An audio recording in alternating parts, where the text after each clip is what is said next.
All right, we'll go ahead and get started. Um,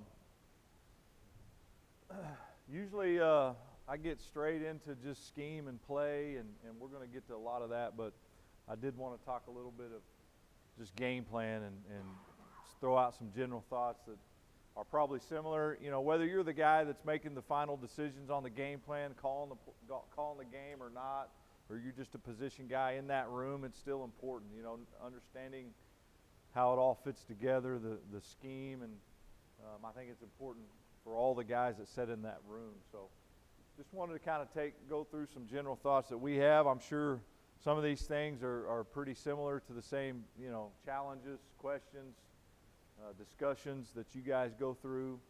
Some of them may not, but you know, just talking about, and most of this is going to be talking about first down, early down, okay, first and second down, normal down and distance. Not really going to get into third down, red zone, all that stuff, but just the first couple of days for us, it's Sunday evening and all day Monday, most of the day Monday, if you're trying to figure out what the defense is, what do you want to do on early downs.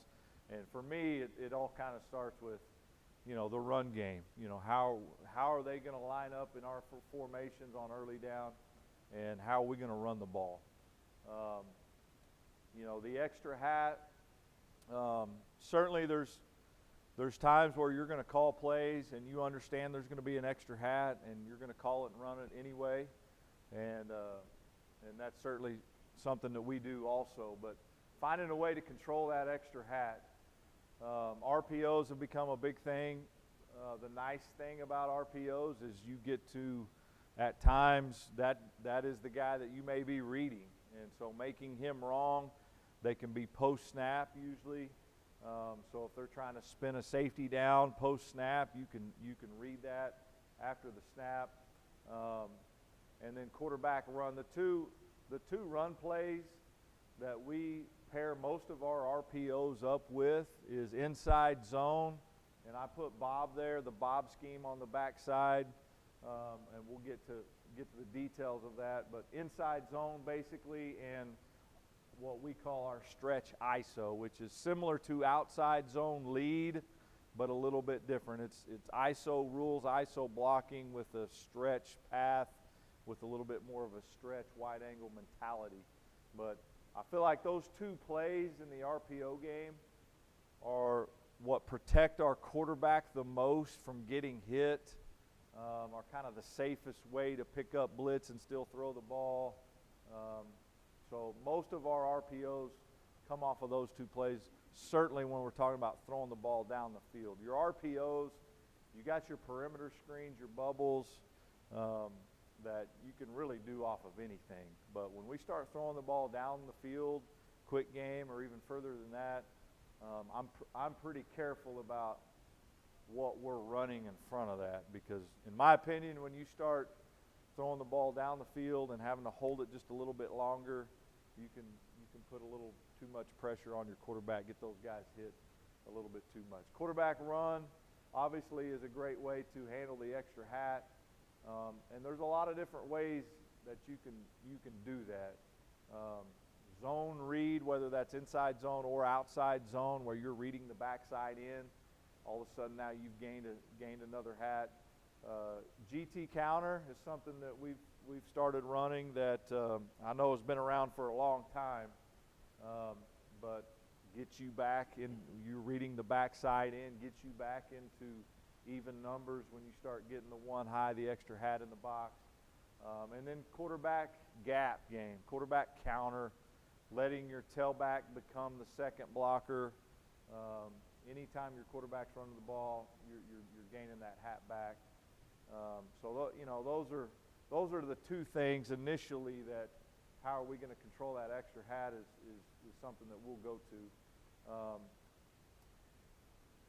In the early down run game, something that we're always kind of thinking about that used to be a bigger problem than it is now with a little bit more of the spread offense is if they give us two high safeties and we can't hand off inside zone and make 5 yards every single time, what the hell are we going to do, right? We're screwed if they put two safeties up there and we can't go do that. but I don't want to give up, right? So what are we going to do? How are we going to get 5 yards running the ball still? Because throwing the ball is not the answer, right? Finding a better way to run the ball. So getting the ball to the edge, perimeter runs. We made a huge commitment to this 5-6 years ago when we kind of got to the spread offense and the no huddle, but we weren't good enough to just say we're going to go hand off inside zone and power and wear people out. So how else are we going to run the ball to take the pressure off our quarterback, to take the pressure off the offensive line? And this was it, getting the ball to the edge. However many different ways we can do that. Power read, okay, and the number of different ways you can run power read with a jet sweep, which is the tailback mesh, putting the tailback on the front side and pitching it or throwing it to him. But power read is certainly one way to get the ball to the edge. Pin and pull has been a good play. If we are just getting a too high defense and they're not moving and blitzing and they're playing base and they're lining up in too high and we can't run the ball inside, pin and pull is something that can get the ball into some space, get the ball around the edge. You go play a defense where their front six is better than your O-line, tight end, tailback. Let's take them out of the game a little bit. Let's get the ball to the perimeter. Let's make those other guys make plays. Let's get those big guys running side to side. Handling blitz and movement, okay? As I'm thinking about game planning early in the week, first down is, how are we going to handle, everybody likes to have something they go to, whether it's corner fire or they're going to bring inside X blitz or whatever it is. How are we going to handle? What are our answers for some blitz and some movement? The wide angle run game, the stretch ISO is one of those plays that we like to handle some of the movement. But talking first about the stunt, not necessarily blitz, but movement as in stunt, as in, we're getting a TE stunt or we're just getting a pinch to one side. Being able to hand the ball off on a wide angle run and seal that edge immediately and get the ball to the perimeter, in my opinion, is the best way to discourage those calls from the defense of giving up that leverage, giving up the edge. So the wide angle run, as far as blitz goes, I know running at blitz can be really good at times. I still feel like running wide angle away from the blitz can still be something that can really hurt the defense and be pretty good. The RPO game into blitz is a way, in my opinion, to hurt. It becomes, quick game. It becomes you're blocking them and you're throwing slants or you're throwing quick outs or you're throwing the ball in the flat. That's in my mind in the RPO game as we're scheming our RPO game is, can this handle their number one, number two early down blitz game to let us pick it up and throw the ball to hurt the blitz. Slide pro, just max protection, gap pro, slide pro, and let's throw it down the field. Let's make them pay for bringing some blitz and playing one high, giving us one-on-one on the outside. Let's pick it up, let's slide protect. Obviously you got to call it right. You got to make sure you're getting them at the right times with that. Throwing versus man press, okay, and this is kind of the third down, but it doesn't have to be. Okay, we've all played the teams where they're going to come out and play man-free press every single snap. That's what they do. And you're going to get it. Can you beat it? And typically that's what you'll always see on third and medium to short.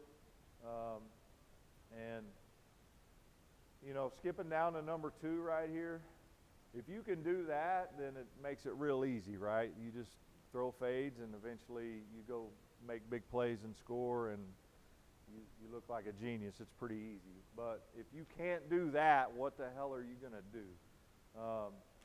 In my opinion, the slant is the higher percentage throw. You have to be able to control the underneath guys, though, okay? It's not as safe as the fade.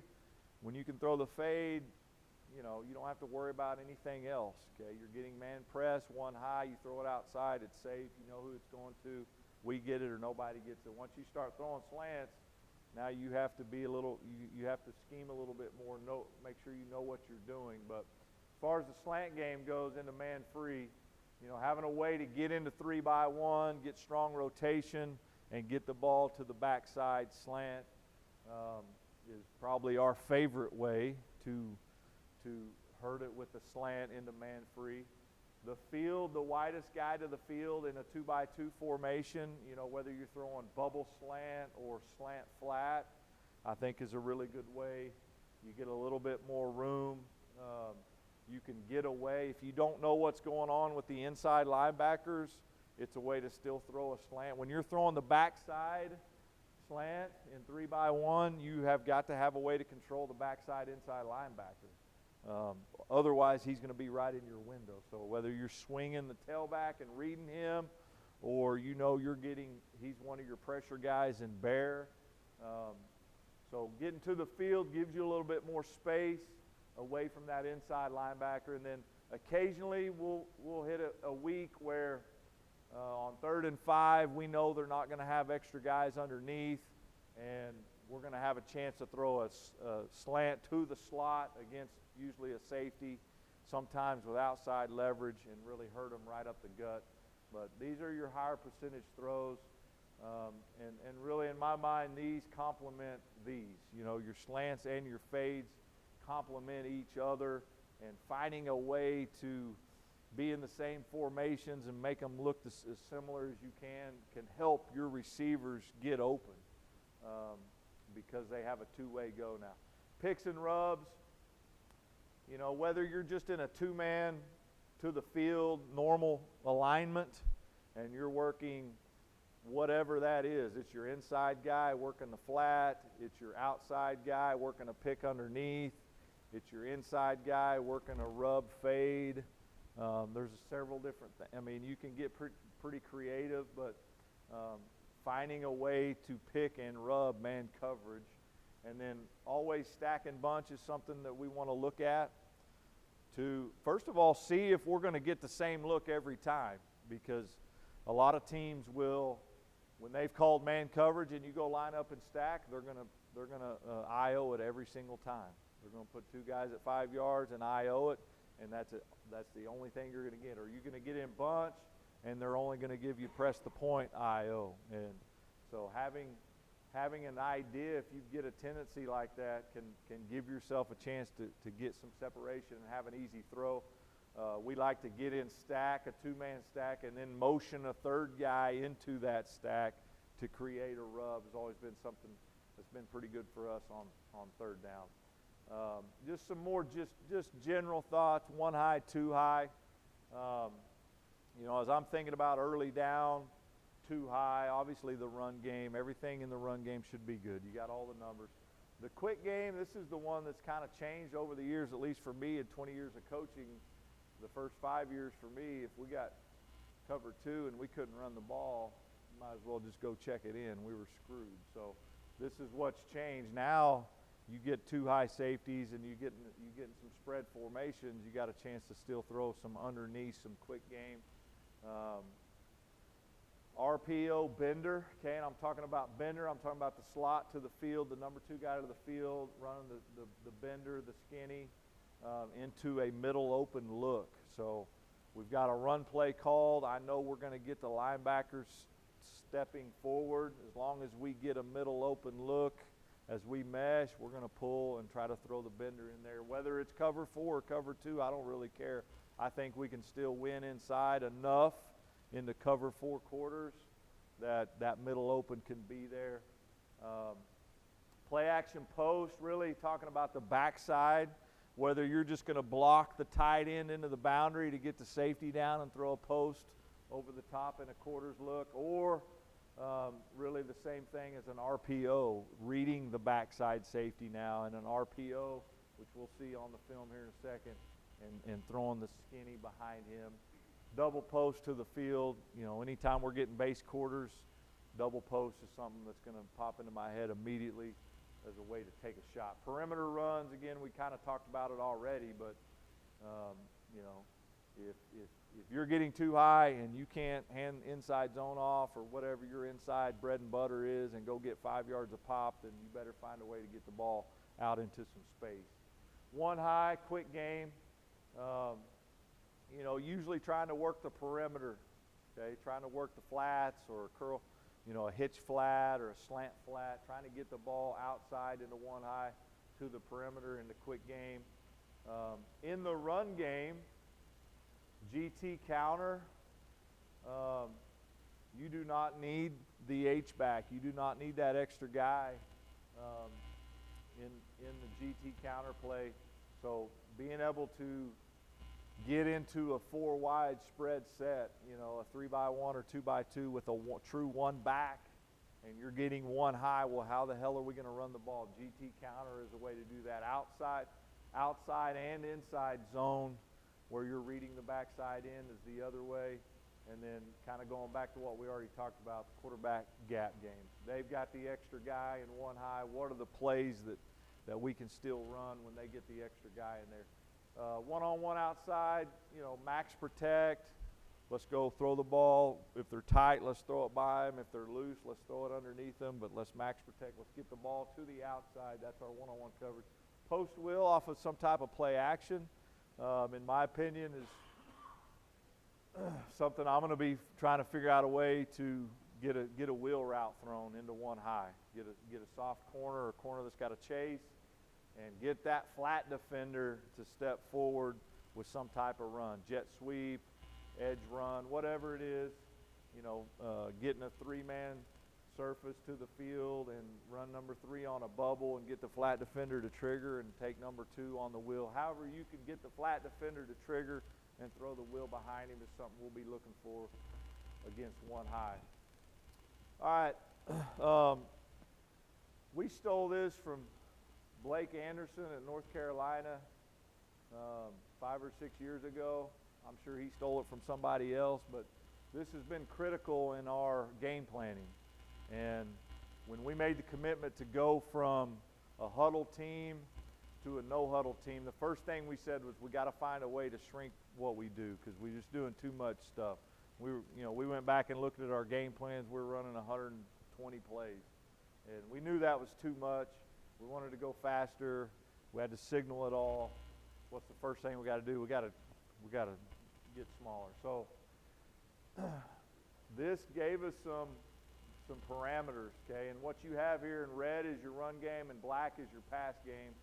And these are the numbers that we're hitting in our game plan. So this was our first year at Virginia Tech. This was this year at Virginia Tech, and we shrunk it down this year. We were really, really young, and we weren't executing, so we bumped it even further down. So inside runs, we're carrying 10. A lot of, if you're running inside zone with bubble slant to the field, that goes into inside run. The old line coach hates it, right? Because, 3 or 4 of his inside runs, when you call them in a game, they end up being passes. So, he's cussing me. But those 10 or so in your inside run, outside run 6, so on and so forth. But what I really like about this is it keeps your number down and it gives you answers. Before we did it this way, there was times where we would go into our Thursday practice where, the game plan's about done, boys. And we're rolling into practice, and you're like, well, God damn, we don't even have an outside run in a game plan yet. That can happen to you as you're game planning and you're grinding and you're so locked in. And so this was something that kind of kept that balance and gave us some answers and gave us some guidance on how many plays we were running. All right, we'll get to some film here. I'm going to just go through each of those categories and just give you guys a sample of what some of those plays are in, what we like, what we do the most of in those categories. So inside run, about 10 or so. We're going to have an inside zone that we just call and we hand off. We're not reading anybody. We're not throwing. We're going to hand it off. And that means that we understand that there could be an extra hat. We would like to not give an edge blitz, a guy that walks up on the line of scrimmage, a free run in the backfield, that's the first thing we're going to make sure we're kind of taking care of. We may want to motion to, when they do get an extra guy in there, maybe they fit it wrong, or it's one of our tempo calls where we're going to just try to run it fast enough that, you know, they're a little bit loose, or that's kind of how we're justifying running it into an extra hat. The Bob RPO we've already talked about a little bit. You know, at times it's a true one high, two high RPO. I like finding cushion coverage, letting the quarterback see pre-snap and post-snap most of the time. If we're getting cushion on an outside receiver, let's pull the ball and throw a hitch or throw a quick out. If they're going to give us an easy completion, then let's take it. The inside run game, GT counter, is always something we have in there. And again, we're so heavy, you know, defenses key that H, that hybrid tight end that we have, usually always taking them to the football. So anything we can have away from him, even when he is in the backfield, he's going the opposite way of the run, is something that kind of throws their keys off a little bit. Quarterback counter, the different ways we can RPO that we'll look at. And then zone read and quarterback power, these are a couple of the not first down, okay? Third and short, goal line, you know, a way to run zone read and a way to run quarterback power. Those will always be in this 10 number. So here we go. Zone, here's your zone. We're calling it, we're running it. We know there could be an extra hat, but we do want to kind of take care of the edge blitz if we can. So right here, we're running zone to the left. So the O-line's going to, this is a Bob scheme, okay? So the O-line is going to take care of the front four plus the play side linebacker. The fullback, the H-back, is going to take care of an edge blitz play side. On the snap, he's got one step to check blitz, and if this guy does not come, then he's going to go to the backside backer, the Bob scheme. Here it is. He comes. He stays front side. We're going to turn, if he comes, we're going to turn one guy loose. We don't have enough guys. So we end up turning the backside linebacker loose here. But we've taken off the edge blitz look, which is what we were trying to get. Give our tailback a chance. Let's create some room. Let's don't let a guy run off the edge and go throw at his knees. Let's give him a fighting chance, and he breaks a tackle for a good play. But that's something we've done with our H, that letting him check a front side alley blitz and then go backside to peel the backside end, or putting him into the boundary and letting him check the corner blitz and then go backside to peel or bob block on the backside linebacker. You bet. We've got two different ways. This one was him bob blocking that guy. We also can make a different call, which just puts him on a peel block to the backside end. So we've got both ways with both types of zones. Here it is with motion. We're just going to hand it off, but hopefully with a little bit of action, some motion, a little bit of a triple option look here, we can get the extra guy to fit it wrong for a couple of steps. Let us go get 4 yards. We will make a call on our zone. Okay, just going to inside zone here real quick is, if we just call inside zone, then we're tracking this double team to him. We're tracking this double team to number 8. And those guys are tracking those guys. So if we get backdoored, then we should get thick and try to get that ball fed front side. We have a call off of that tells those guys not to track those guys, to just stay on path and understand there's going to be somebody else falling into it, which is what happens here. He comes off of this thing way too early. We should have more of a double team like we got on the backside. Checking the front side guy first. If he fits the gap, if he fits it front side, we would stay on him. But if we get the backdoor look like we're getting here, then we'll stay on path. And now we're turning the backside guy loose. That's the extra guy we got on the backside. We'll turn him loose. And there's a good example of a little bit of motion. He takes 2 false steps, and we get 4 yards. That's all we're looking to do there. All right, here's the Bob scheme with the RPO. probably the most sound and consistent one that we've had over the years is the bubble slant to the field with the inside zone into the boundary up front. The reason we like the bob scheme on the backside, so this is inside zone to the right. The center, guard, tackle are just true inside zone rules. The backside guard and tackle are blocking big on big, and our H is fitting the backside linebacker. The H, if we get an edge pressure look, he is going to take the edge pressure. That's something that we kind of, after a couple of years, we added that to his assignment, which was, if this guy hits it on the run or he's walked up in here, screw that guy. You go take care of the first level first. So he doesn't just have the backside linebacker. He's got MDM, backside linebacker to backside edge. What I like about this, in my opinion, it protects the quarterback the best. So here it is. When we run bubble slant off our RPO here, the quarterback's rule is one high, two high. If he gets one high, he's pulling and throwing the slant. If the flat defender just sets in the slant window, then he'll come back to the bubble as his check down, which hasn't happened maybe 3 times in 7 years that we've ran it a lot. But it does happen. It's something that we do talk about. Most of the time, the flat defender runs with the bubble, and you get a chance to throw the slant in behind it.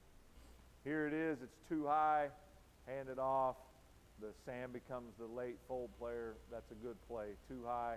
Got them all blocked 6 on 6. Should have us a good efficient play there on an early down. Here it is again. Now we're getting the smoke from the field, the Sam blitz from the field. H, that's your guy, but you've got to take number 1 threat here at first level. And quarterback, you should see this happen pretty easily here with rotation to 1 high, and let's get the slant thrown in behind it.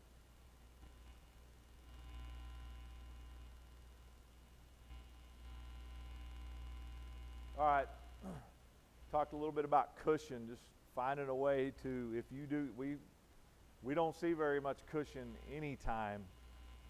First down, third down, it really doesn't matter. So when we do get some cushion, it's nice to be able to take an easy completion. So this is inside zone to the right, out of the pistol, and we've got double hitches to the field. Quarterback's going to pre-snap. When we're in the pistol and we're handing off inside zone, then we're going to pre-snap it. If we're on the offset and we're meshing offset, we can post-snap that. But from the pistol, if it's something quick, like a hitch or a quick out, then it's got to be a post-snap read for us by the quarterback. So he's just looking for cushion by number 1. If he gets cushion by number 1 pre-snap, he's going to take the snap, step off the midline, and throw the hitch. If the alley player, the flat player, buzzes to the hitch, then he'll work the inside hitch, just like you will on your quick game 2 hitches. All right, GT counter, okay, another inside run, GT counter. Going to the end zone shot here. Treating this like you got a 6-man box, okay? They're not playing, this is Pitt, they're playing their quarters press, which is basically cover 0 for them. But this is the same box you're going to get in a 1-high defense, a cover 3 strong or man-free look. You're going to get the 4-2 box, and here's our way to run the ball into that with the extra defender. We got to read the backside in. But it becomes a little bit of a 2-back play, the GT counter. Going to find a couple of different ways usually each week to run that. Whether we got a tight end on the backside cutting off the end so we don't have to read him, so we don't have to pull the ball, would be another way to do that. All right, and then quarterback gap. Okay, quarterback run game, in particular quarterback counter with some type of RPO, usually, okay, for us in the run game is one of our inside runs. Here's quarterback counter. Again, this is Pitt and their quarters press type look, and we're just clearing out the middle of the field with smash on the both sides, and then slipping the Z receiver up underneath. Quarterback's basically reading middle open. Okay, he's going to take his, this is the stuff we stole from K-State when they had the big quarterback years ago. the timing of the step and how they're reading it and going slow into the line of scrimmage. That's where we started. That's kind of who we looked at and try to find something off of that. But that's the timing. But it's quarterback counter. Quarterback's he's just trying to figure out if it's middle open. Okay, he's going to throw his eyes up in here, and if they stay in their base coverage and middle open, then we're going to take a couple steps and we're going to give it a shot right here in the middle of the field. If something was to go wrong, if the backer was to drop, if there was a middle closed look, then we should have them all blocked up right there. We still got both pullers on counter with you. Yes.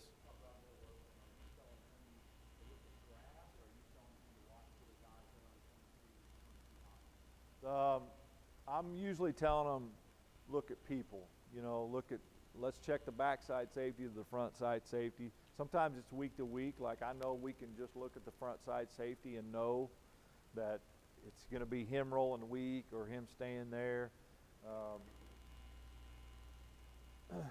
But I do like to give them, let's check here and then here, as opposed to just kind of staring into the space.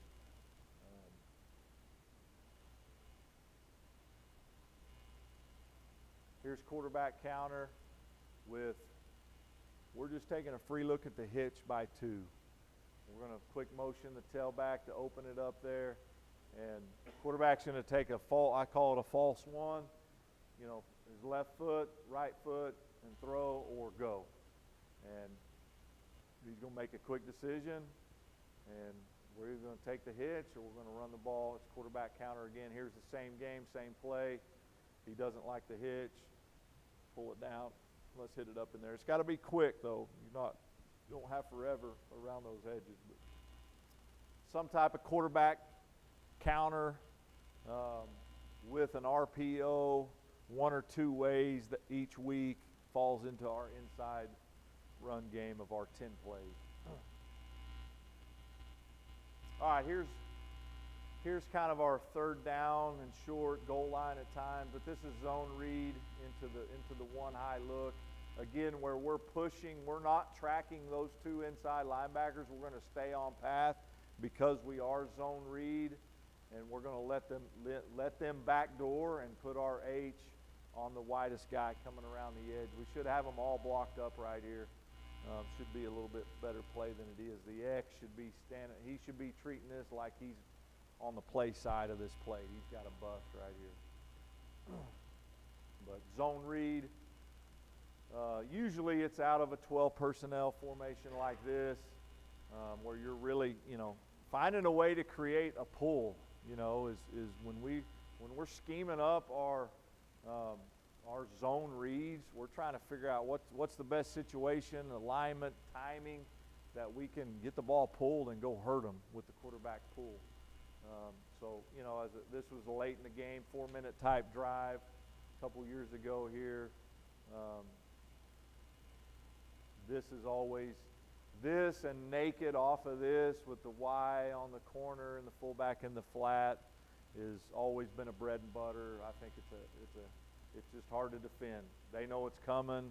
They know we're going to run those 2 plays. Sometimes we'll just block the in and hand off zone. Sometimes we'll run zone read.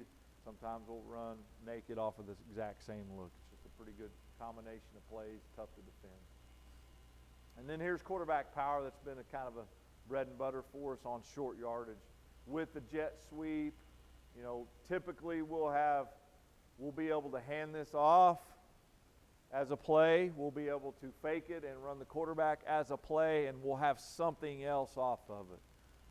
Sometimes it's naked out the backside. Sometimes it's a run out the backside like quarterback counter.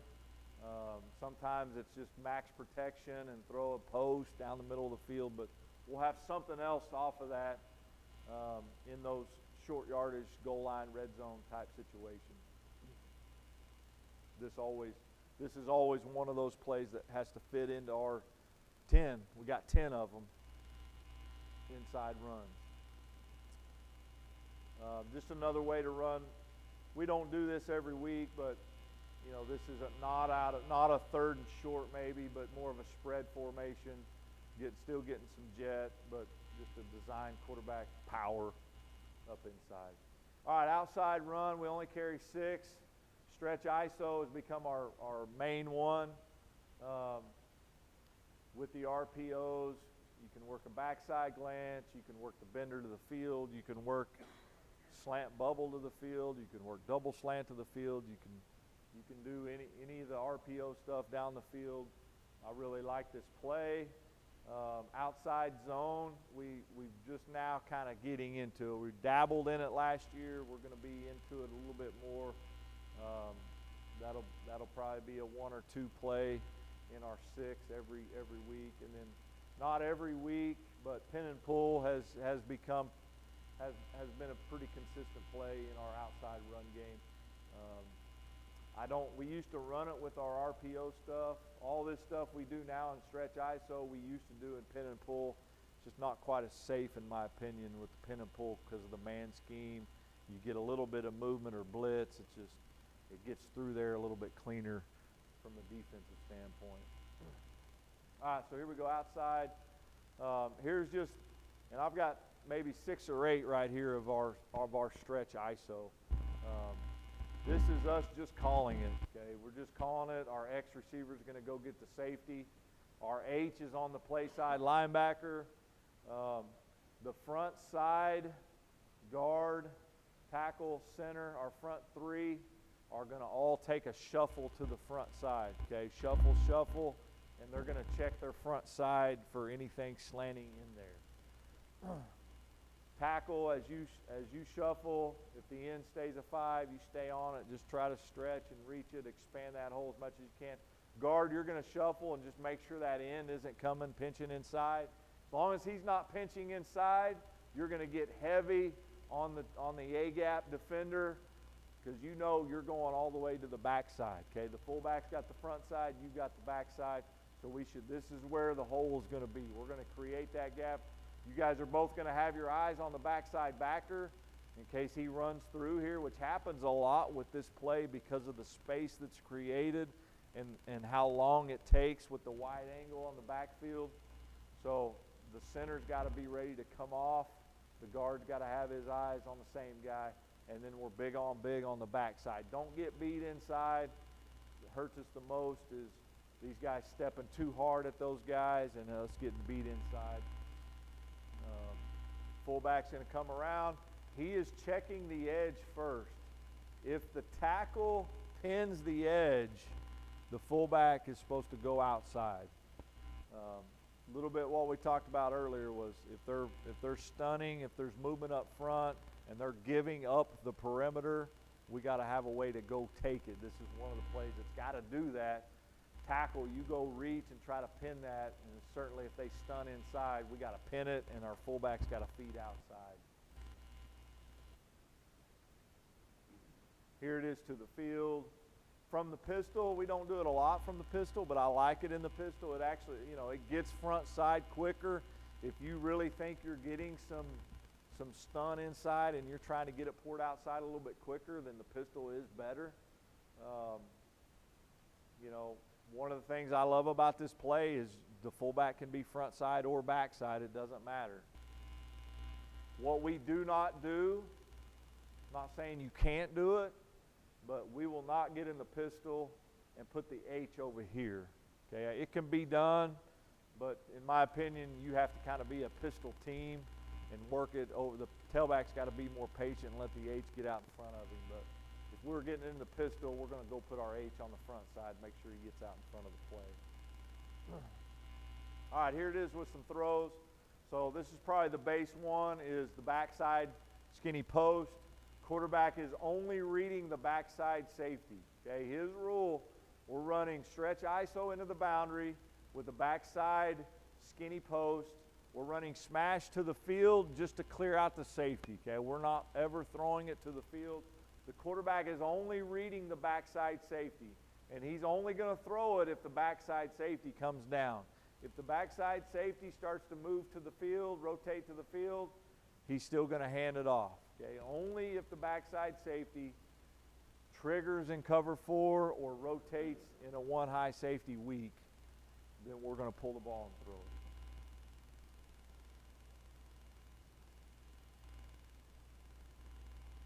Here it is. Stretch ISO to the field. Still working the same read though. Still working the backside skinny post. Still reading the backside safety. If he's down, we're going to pull and work the backside skinny. Pretty good look at the play. Pretty clean. Love it to the A-gap player. Huge hole. Stretch it. Big on the backside. Too patient, too slow here by the H. Let's go. Let's go. Get out of the way. Go get him. Go throw your hat on the outside and make that guy make a decision.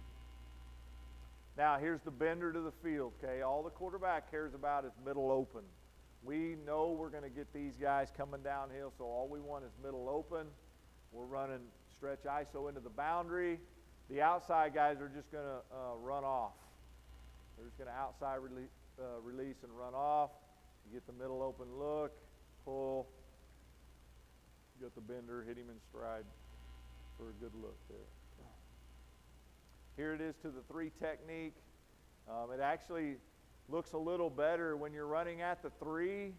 When the H is on the back side, it's a little bit cleaner for him. When he's on the front side of this play, he's got to really be patient because he may be coming inside of that 3 tech if the 3 stretches.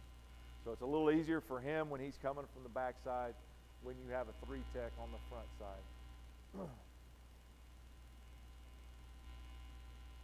Here it is again, same play, different game, but same play. We got goes, we got the bender on the inside, quarterback's looking for middle open, middle closed. Pretty simple look, middle closed. We get it ran away from the blitz. Get it out the front side for a nice play here. Here going back to what can really hurt the play is getting on the backside man scheme, getting beat inside.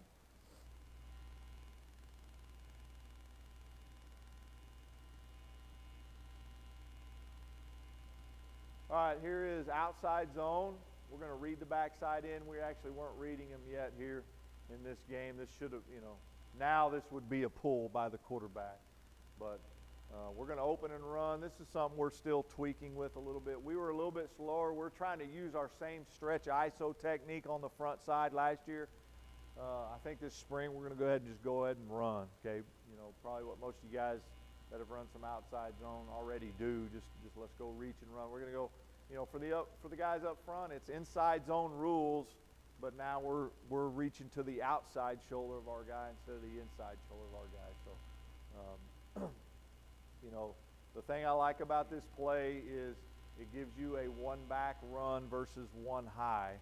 And the reason I say that is because if you're just running zone read, most teams squeeze scrape on the backside, which completely screws the play. When you go wide angle or you go GT counter, that backside linebacker no longer can scrape on the backside. They can still squeeze, they can still make your quarterback pull it, but it's really, really hard for the backside linebacker on outside zone and GT counter to scrape on the backside. So those have become a couple of one back runs for us versus one high that we haven't done a whole lot of, to be honest with you, that as we continue to move forward with them, I think we will run more.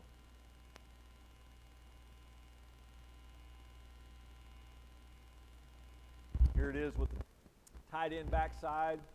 You can bring him through to block the end, so you don't have to read it. Just hand it off. Here we're still reading. We're arcing the tight end. One of the few plays that we have away from the eights, that the ball's going to get ran away from the eight, which is nice. All right, here's pin and pull. This is double slant to the field with pin and pull into the boundary.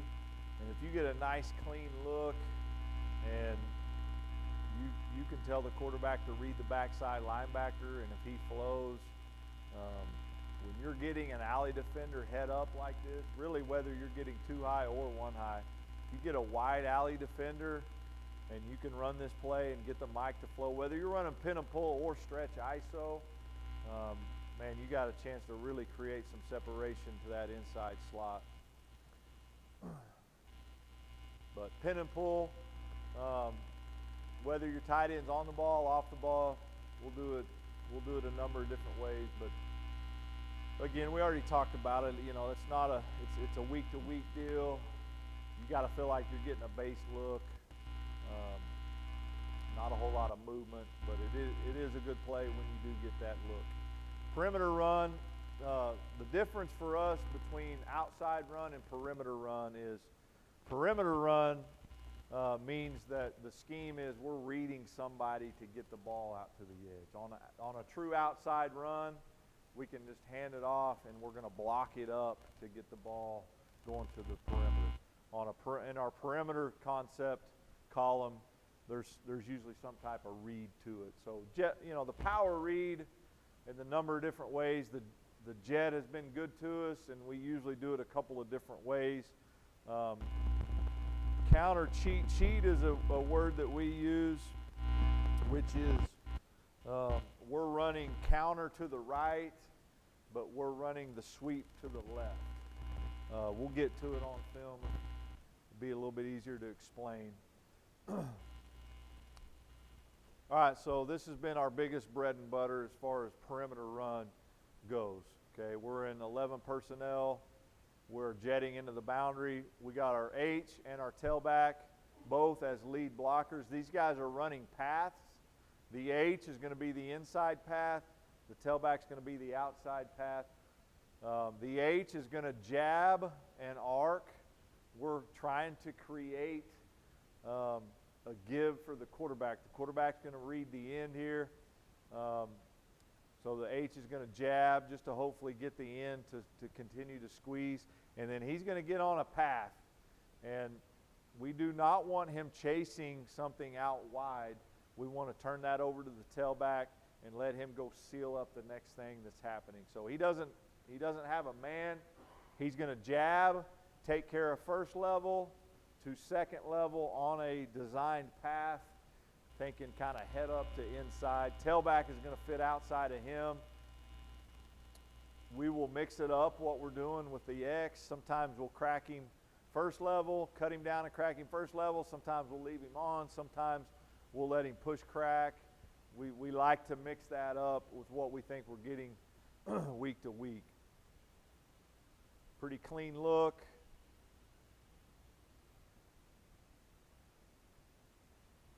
Here it is into really another pretty clean look.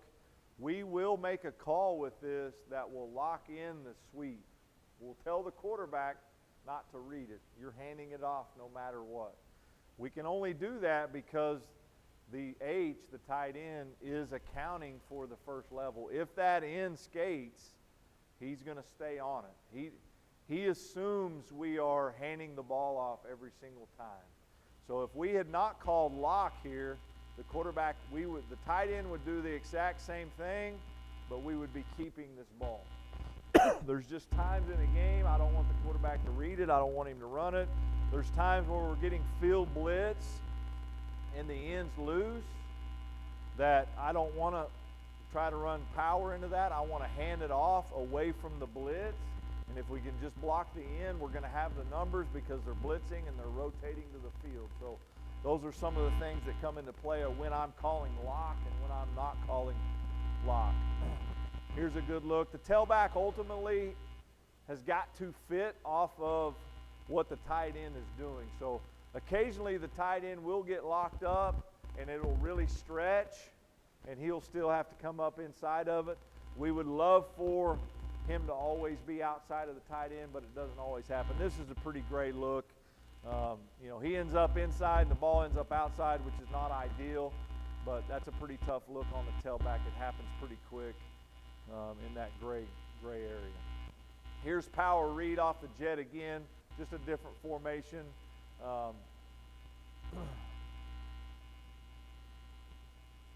We're going to have a couple of different ways to run jet power read in our perimeter run game every week.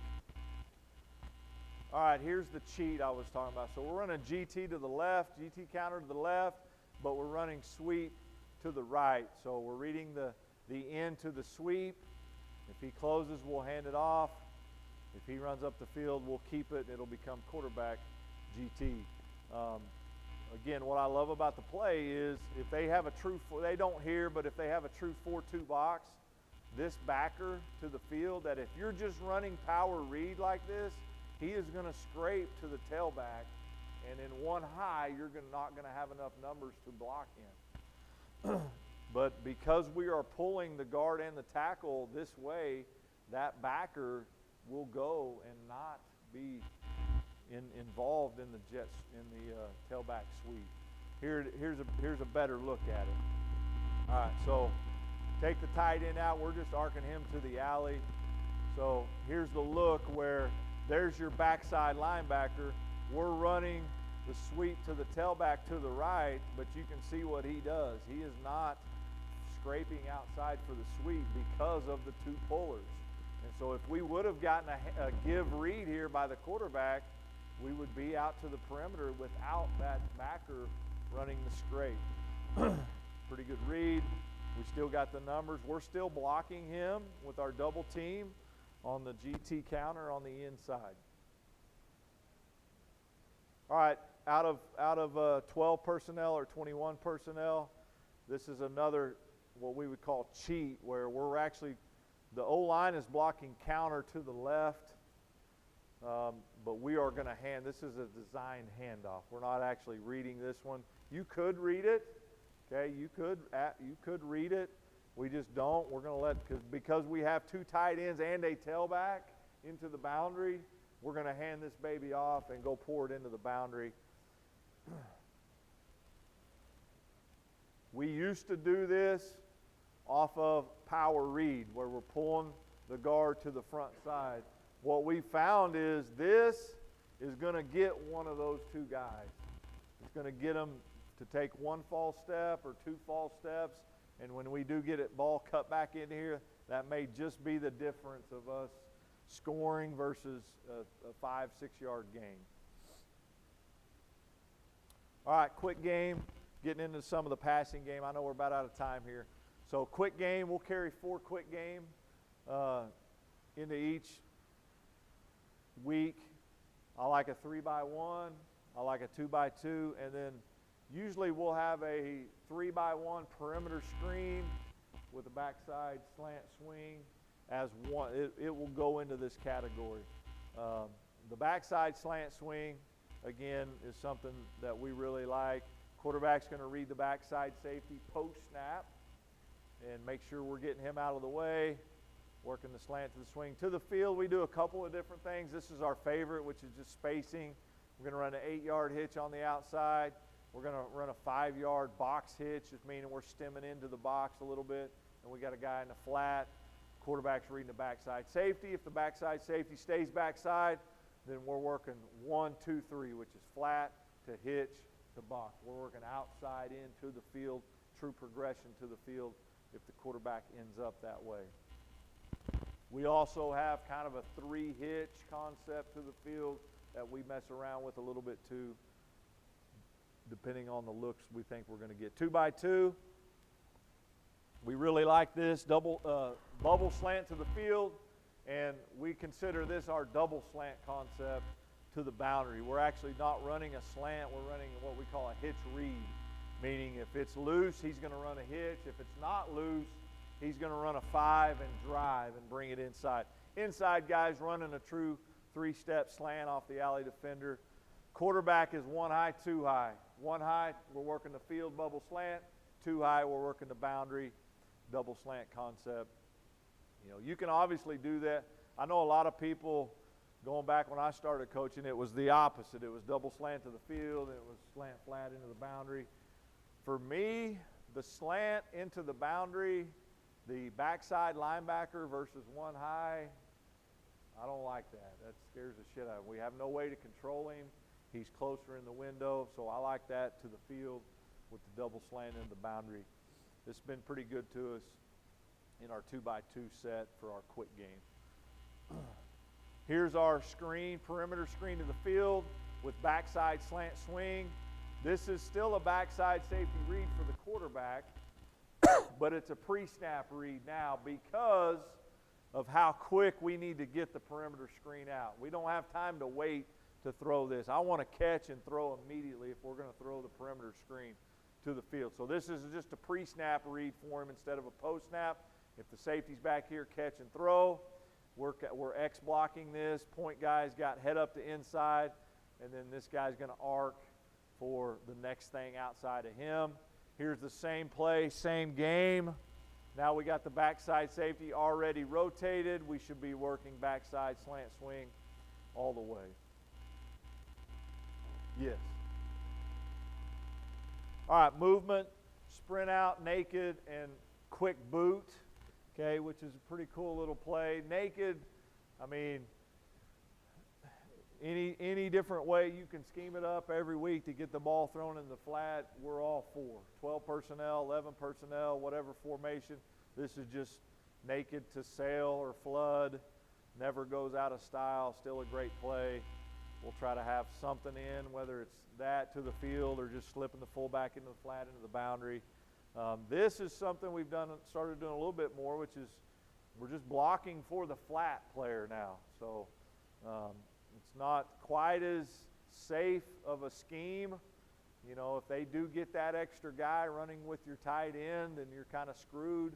But if you can just beat that extra defender to the flat, now you're blocking, you know, just man on, head up on the outside. Get the high percentage throw, completion into the flat, and go block for him a little bit. Something we'll try to find a way into our game plan, into our movement game plan every week is, can we get the ball thrown in the flat and block for those guys, get the ball down the field. Here's a sprint out. We'll sprint out two ways, full reach and slide protection to the backside. Here's our front side when we're in just one back, just reaching front side. Here's the little motion to stack and man free, the little snag play that you'll see a lot. This will always be one of our movement plays. I love it on third down. Anytime you think you're getting man, third down, maybe red zone or goal line, tight zone. That was actually a 2-point play in that game. And then here's quick boot. So I call it quick boot. We got quick game to one side and boot to the other side. So the O-line is blocking. The O-line is going to slide to the quick game. Okay, so right here we have a quick out into the boundary, and we have basically boot to flood to the field. The O-line is blocking like 3-step slide protection to the boundary. The H is going to pin the first thing off the edge like he's blocking sprint out to the field. The tailback is going to check edge blitz to releasing into the flat. Quarterback is going to take a free look at the quick game. So he's going to take a free look at this quick out. And this is a perfect play example of why we like this play. First of all, you're getting bail post-snap. So we get a chance to kind of see that and look at it. And you're getting a dropping end or a dropping stand-up linebacker in a 3-4 defense. Normally, I would tell the quarterback to, if we were just calling 3-step protection with a quick out and some concept of the field and there was a loose overhang into the boundary, I would tell him not to work the boundary because you got a chance to get screwed into the boundary. If that guy runs out underneath, you're dead. You're going to have to throw the ball away. But because of this play, we can still take a look at that. And if it's there, let's take it. If it's not there, we're going to pump, and then we're going to peel out and boot out of this thing. So here's the other part of this. If we don't have the quick game throw, okay, right here, I think Josh is wrong. I think he should throw this. Okay, again, another look of bail. Like pre-snap, he probably wouldn't even mess with this, but this is not a pre-snap read. It's a free look post-snap. He needs to get ready to throw it, and if it's not there, he should pump the ball, which is going to get your flow like you do on naked. And now we're coming right back to the field. The tailback's got no edge pressure, so he's going to release to the flat. You got the flood concept to the field. Quick boot, what I call a pretty cool little concept. And you can do it out of any formation. You can put your quick game free look to the field. You can boot back into the boundary. You can do it in 11 personnel, 12 personnel. Pretty vast at what you can expand and be creative, and how it fits what you're doing with the formations that you're doing it with. Play action, low hat. You know, this is just, we're faking inside zone with the bob scheme, and we're telling our O-line to freaking keep their hats as low as they can and be as aggressive as they can. And we're going to look inside out to the field on a little skinny pop, and then a hitch read on the outside. Here's probably a little better look at it. So this is too much of a sell by our slot, but we want him to get these guys thinking run and then snap it underneath the safety, and he's going to run the hitch and bring it. Again, faking inside zone bob, trying to be as aggressive low hat as we can. Pull protection, I love. It gets the backers stepping up inside. If you're getting some zone, we get very little cover 2 backside anymore, or cover 3. But pull protection with 4 vert is pretty hard for your linebackers to carry those verticals inside. And then just full slide protection. You know, full slide, we'll have 2 or 3 different ways in our play action category to go full slide protection. Whether you're throwing the ball way down the field, whether it's a double move. Here we are running the post corner out of our own end zone with just true full slide protection. This will never go out of our system, and always being able to just max it up and full slide and let your quarterback throw one-on-one on the outside is always good. Last thing here, screens. We'll try to carry 4 screens into every game.